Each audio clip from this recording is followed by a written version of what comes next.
Legacy coming out next year with a brand new look. We're getting a Crux and a Chronix, allegedly, and Golden Hour makes its 5th anniversary, I guess. I want to talk about something that I feel like is important. Now, this video is in particular to the rumors that had come out the other day about, Ninjago Dragons Rising as a whole. So we'll be establishing that in this video too. So the first question is, why am I talking about Golden Hour as a particular short from Legacy? Why is this one the most important? Well, 2 things I want to say. Number 1, Golden Hour is the only Legacy short that is technically canon. Now, the reason why I say it's technically canon is because the events in this short take place straight after the Hands of Time's ending, and leaves us with the mystery after Master Wu has turned into a baby. What happens with the Iron Doom? Like, what's its purpose? What happens next? Etc., etc. So the question that's really being asked here is, what is next for Legacy shorts? Will there be any Legacy shorts? I hope so, because Golden Hour was, in my opinion, a success. I think the whole short franchise thing that had come out was a success and was done really well. So let's talk about the rumors stuff that we got. It is very apparent that the Hands of Time are really popular, especially a Crux and a Chronix being like over $100 each. So they are worthy minifigs to get new minifig types or titles in that city set. So I understand that, and I want to cash in on that. Now the question here really stands, and from a huge standpoint as a Ninjago lover and fan, is what happens to them? The question has always been stated and asked, especially in Dragons Rising, is wrapped on a Chronix. Was it Crux? I can't really tell the difference between the two. The one that played Dr. Saunders. What is going to happen to these guys? What's the main cause? What is the story that Dragons Rising wants to tell? Or is there anything on top of that the writers can do? Is the power an element of one of the Source Dragons? Yes. The time power itself, not the 4 elements that are contained in it. Is time an element? Yes. Of the Source Dragons? Yes, it is a part of the motion Source Dragon. So, is it still around? Yeah, because the Source Dragon knows about it. So what happened to the Iron Doom? Where is it? What's going on? And were the writers going to establish this? Iron Doom is paused in time. It is something that is confirmed and known. What is the true reason to why it's paused in time? There's no real answer to that.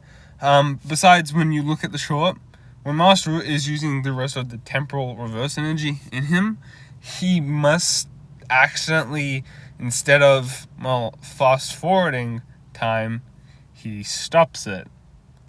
The question is, who knows where and who knows what happened?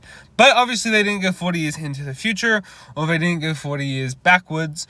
They stayed in time in the midst of season 7 to 8, which gives enough time for Master Wu to fall to the ground, come into Rumi's hand, pinch the hair, throw him off into a cage, and deal with that as it is.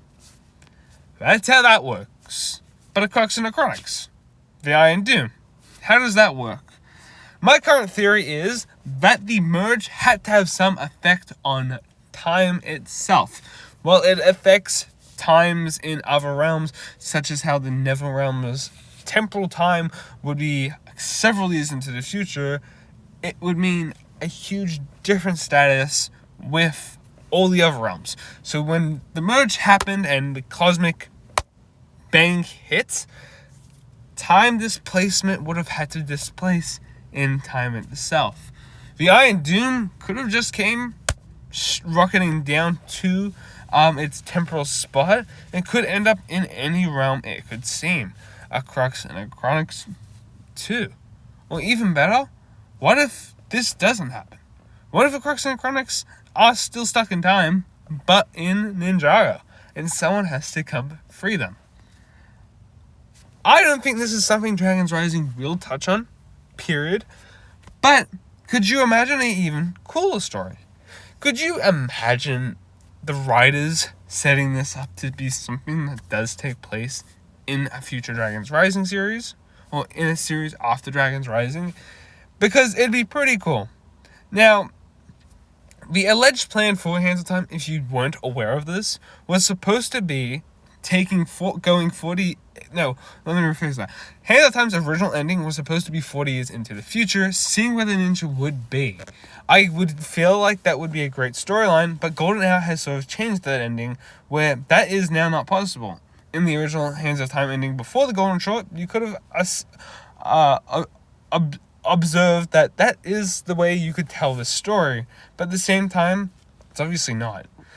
Especially with Golden Hour. Now, Golden Hour does show that time does pause and that it's been displaced in time, which means the merge happened, and the merge is another current thing that we have to talk about.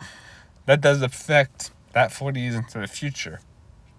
It could definitely mean 40 years into the future for another realm, but here it is. So, what could really possibly happen? Rumor that we got yesterday states that Doc Wyatt and the writers were all working on a narrative that would involve the Hands of Time in some context. We do know with all the sneak peek looks at Hands of Dragons Rising, there was a scripture of control time, control everything, or something. It was something about time, like the Hands of Time. There were clues recalling that. Now, obviously, the Hands of Time aren't going to be Lord Rise's master. It theoretically just doesn't make sense. Period. Hands of Time won't have anything to do with Source Dragons. Hands of Time do not have any past, present, or future details with any realms. They cannot do anything. There is a lot that they can't do, and would definitely be interesting for Ninjago to maybe tell in a different light. If they don't want to talk about it in, well, how do I say this? In the show. Because Dragons Rising, I think, is at the moment really contained with what it needs to tell with Roz's storyline, and shouldn't stray away with that. Hence, let's now look where the Hands of Time could definitely fit in. Hands of Time are absolutely great to tell in a 5-minute story. We saw how Golden Hour had told the story, so how could this work? With the Hands of Time, you could definitely tell a story on how they've been displaced. Maybe they could merge together as one being thanks to the merge.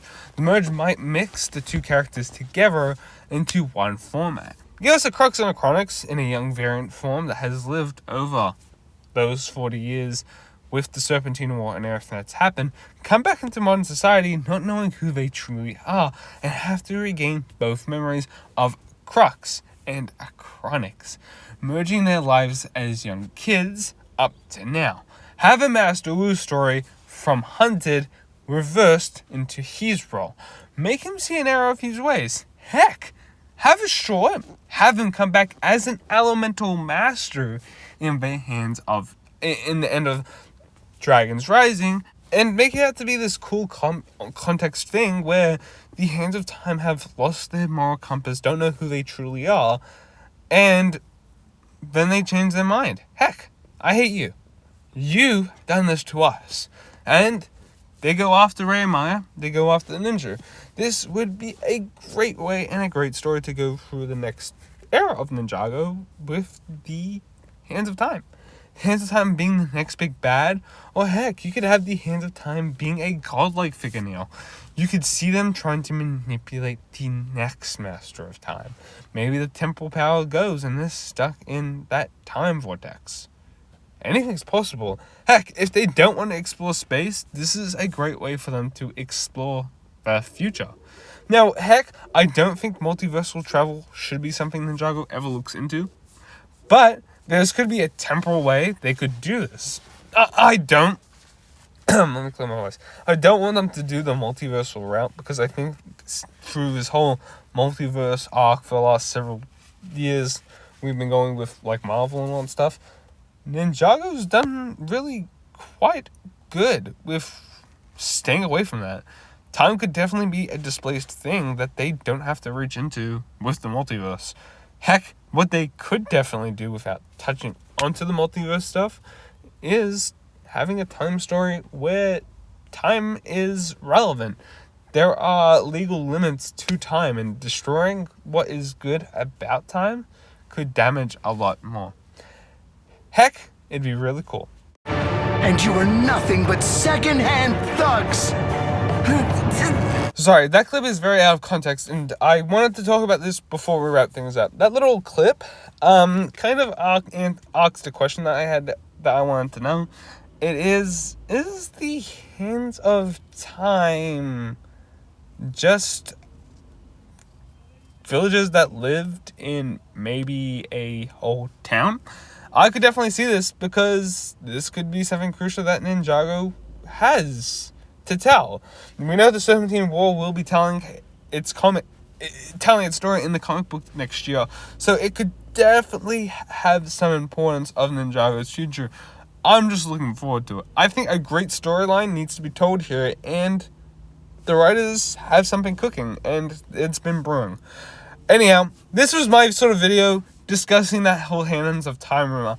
It could have been such an important thing for Ninjago's Dragons Rising's future. Heck, it could tell a great story, but will it be what's really important to Ninjago's future? Heck, you let me know in the comments.